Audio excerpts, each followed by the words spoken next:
Welcome to Lost in Revision. All of our content is public domain, literature, fairy tales, and folklore. We are here to celebrate the original stories, not just read the modern sanitized versions. We post short segments of stories daily and monthly full episodes where we read and discuss popular classics.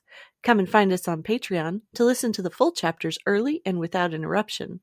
Our goal is to at least break even to cover our expenses, so any support that you can offer to help us reach that goal helps keep this podcast going and you entertained.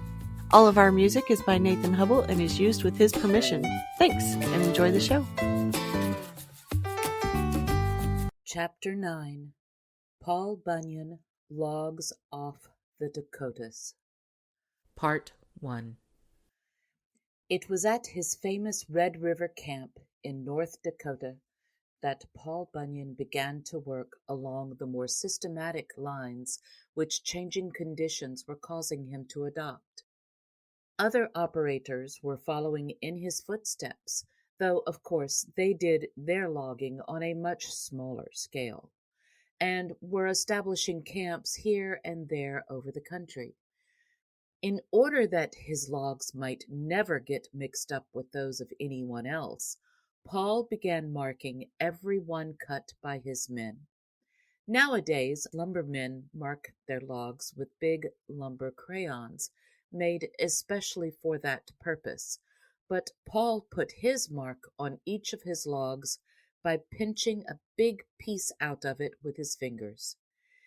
It was about this time, too, that he invented the bookkeeping system for lumber camps that has been used ever since.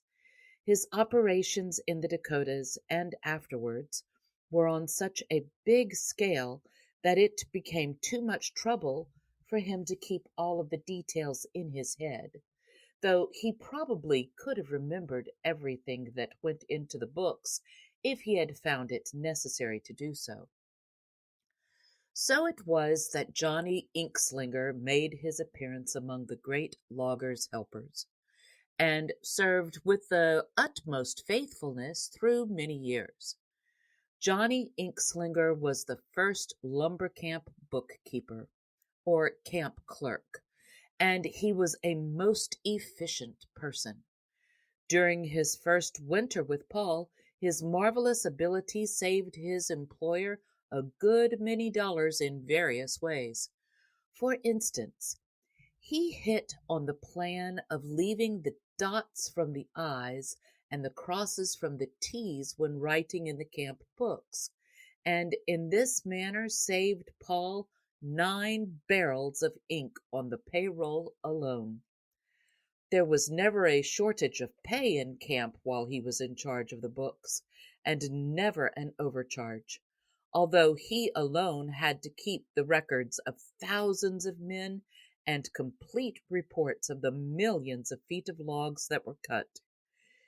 He used 6 barrels of ink a week just in the addition of figures alone, and no one knows how many more in his multiplication and subtraction, and the thousands of letters he had to write. He always wrote with a fountain pen, which he had invented himself, and which attached to a barrel of ink by a hose. Once the ink started running through his pen, he never stopped writing until the barrel ran dry.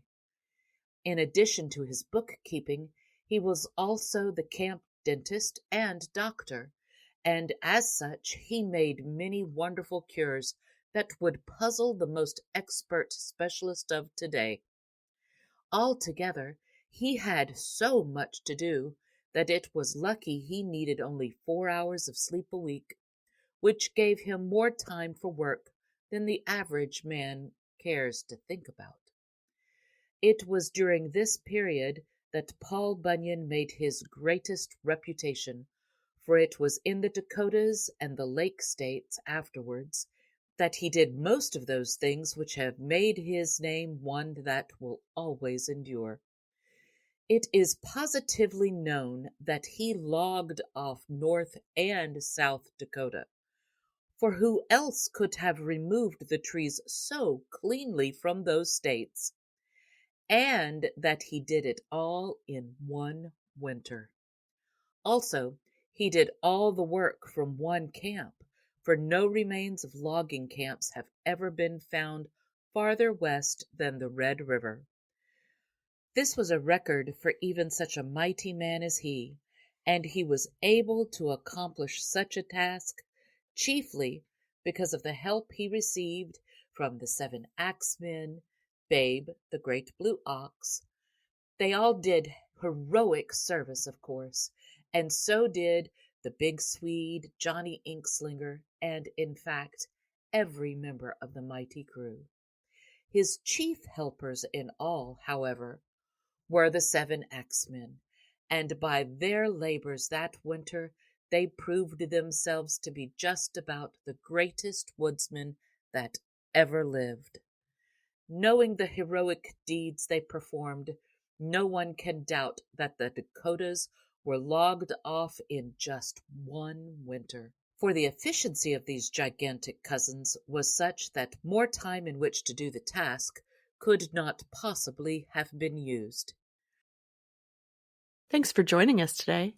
Check us out on Patreon. The Storytime level is only $3, and you can help us meet our small goal of breaking even and covering our expenses. Your support helps pay for all of the things that podcasting requires, and helps keep this show alive and growing.